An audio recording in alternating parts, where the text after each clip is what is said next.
আমি খেজুর গাছ দেখেছি এবং সাথে ছবিও তুলেছি। আর নিজেকে দামি দামি মনে হচ্ছে খেজুর গাছের সাথে ছবি তুলে।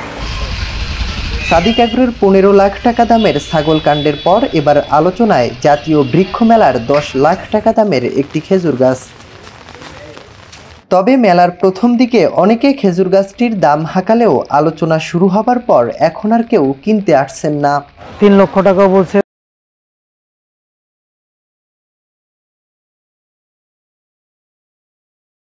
এই খেজুর গাছের দাম আগে 10 লক্ষ টাকা ছিল, এখন আমাদের তো শেষ দিকে বেচা কিনে ওরকম নাই, কাস্টমারও কেটে নাই, তো মামা ইচ্ছা করছে 6 লক্ষ টাকা বিক্রি করে চলে যাবে। কিন্তু প্রশ্ন, মাত্র 20 ফুট উচ্চতার একটি খেজুর গাছের দাম এত টাকা হয় কিভাবে?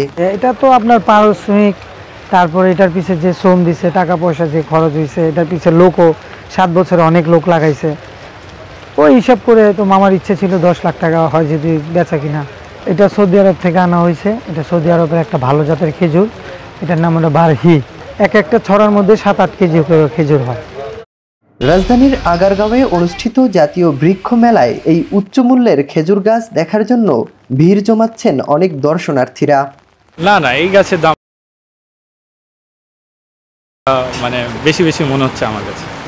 এটা আমার কাছে একটু বেশি মনে হয়, আমার কাছে মনে হয় 3 থেকে 4 লাখ টাকা হলে বেটার হতো। একটা খেজুর গাছের দাম এভাবে মানে আসলে হওয়াটা উচিত না। তো যাই হোক, এটা যেহেতু একটা ভাইরাল ইস্যু হয়ে গেছে, এই জন্য সবাই আসছে দেখছে।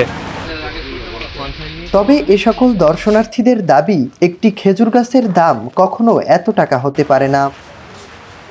মারুফ হাসান, মানবজমিন, ঢাকা।